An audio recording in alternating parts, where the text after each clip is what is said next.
Rebonjour à tous, on se retrouve cette fois-ci pour la deuxième partie sur la dengue, cette épidémie qui sévit au Burkina Faso, qui fait beaucoup de ravages.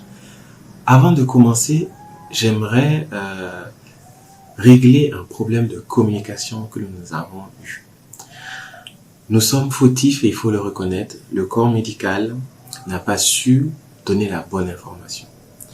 On a dit que la dengue, c'est une maladie pour laquelle il n'y a pas de traitement. Et je pense que c'est pour cela qu'il y a eu autant de psychose sur la maladie. Et c'est ça qui a poussé la population à aller chercher des médicaments là où ils pouvaient. Et on le comprend. Si on vous dit qu'on n'a pas de traitement, on va les essayer partout pour trouver quelque chose. En réalité, qu'est-ce qu'on aurait dû vous dire?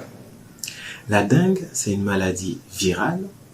Et pour la plupart des maladies virales, la prise en charge n'est pas classique comme lorsqu'on a le paludisme ou lorsqu'on a une infection urinaire. Je vais vous expliquer un peu comment se passe le traitement dans la tête d'un médecin. Lorsqu'on a une maladie, on a deux manières de traiter la maladie. Je parle des maladies infectieuses. Je prends le cas du paludisme.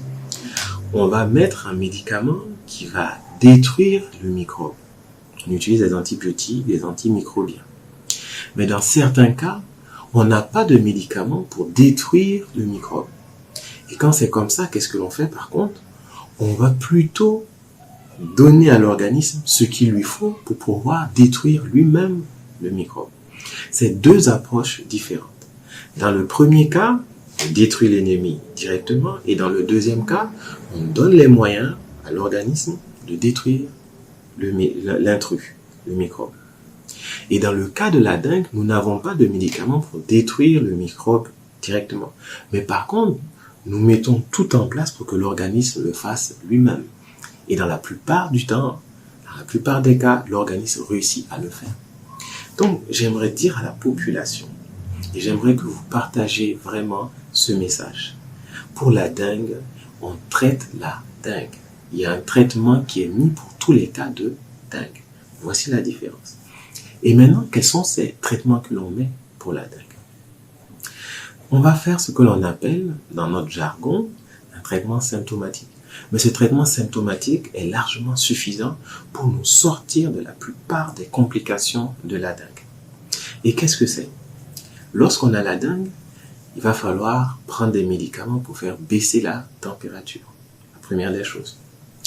Deuxièmement, il va falloir s'hydrater, boire de grandes quantités lorsqu'on ne vomit pas. Et bien sûr, si on vomit, on est obligé de vous poser une perfusion pour vous hydrater des grandes quantités d'eau. Parce que cette maladie a fait en sorte que l'eau dans votre corps ne suit pas le chemin qu'il faudrait qu'il suive. Donc, on est obligé d'augmenter la quantité d'eau. Et ça fait partie du traitement qui vous permet de vous améliorer. Et aussi, on va mettre des médicaments pour calmer la douleur. Parce que tous ceux qui ont eu la dengue vous ont dit que c'était vraiment sévère. Ça fait très mal. Donc, on va mettre des médicaments. Et parfois, ce n'est pas des médicaments que l'on a l'habitude de prendre. Si vous le venez en consultation ou en hospitalisation, ces médicaments existent. On va les mettre et ça va vous soulager.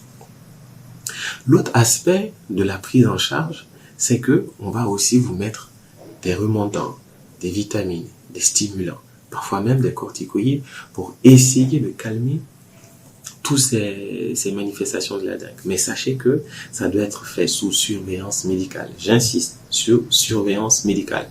Pas chez vous en allant prendre des médicaments à la pharmacie ou en vous faisant hospitaliser par quelques personnes que ce soit à domicile. Il faut éviter cela. Prise en charge à l'hôpital lorsque vous ne pouvez plus avaler les médicaments ou lorsque la situation est grave. L'autre aspect de la prise en charge, c'est que on va vérifier la présence d'insuffisance rénale, la présence d'insuffisance hépatique, comme je vous l'ai dit dans la première vidéo. On va vérifier aussi votre risque d'hémorragie et même quand il y a le risque d'hémorragie, on est prêt à mettre le traitement qu'il faut pour diminuer l'hémorragie et les complications de l'hémorragie. Donc vous voyez que la prise en charge de la dengue est tout à fait possible. Et lorsqu'on est suivi comme ça, le risque de décès est nettement diminué.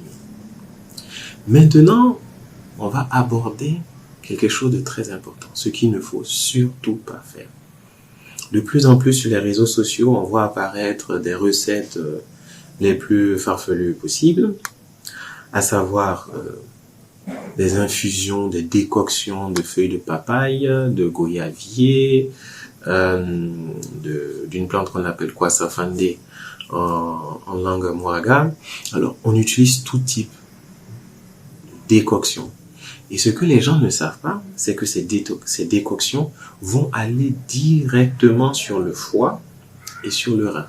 Et on a vu déjà dans la première vidéo que la dinde déjà diminue les capacités de ces deux organes.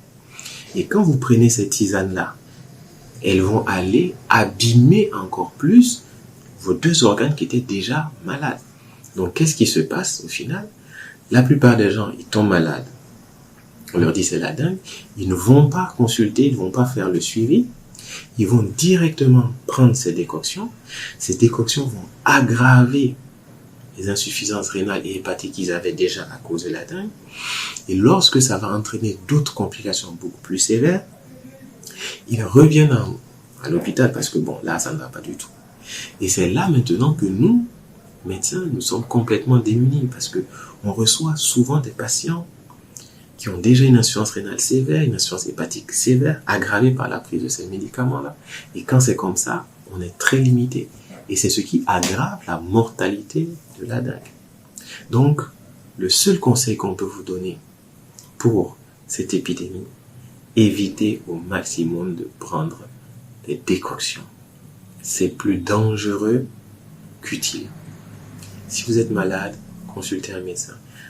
Il vous donnera un traitement. Si ça s'aggrave, n'y tardez pas à la maison, venez en hospitalisation. Voici les quelques conseils que je peux vous donner, ramassés sur cette épidémie. Faites très attention parce que cette épidémie, elle est sévère. Elle touche toutes les tranches de la population. Nous avons des enfants de 3 mois qui sont atteints de la dengue, des jeunes, 20 ans, qui en décèdent, 30 ans qui en décèdent. N'en parlons pas les plus âgés. Cette épidémie est grave. Prenez toutes les dispositions pour vous en prémunir. Et bien sûr, un petit dernier mot sur la prévention. Le moustique, c'est nous qui l'entretenons. Il faut assainir notre environnement.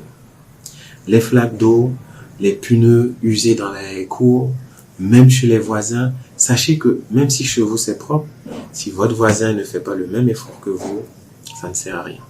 Le moustique, il peut parcourir 400 mètres. Donc, votre voisin, si chez lui c'est insalubre, c'est comme si chez vous c'était insalubre. Si la voie publique, elle est insalubre, c'est comme si c'était dans votre salon que c'est insalubre. Ayez une action communautaire pour nous débarrasser de la dengue. Je vous remercie et beaucoup de courage pour les malades. Rétablissez-vous.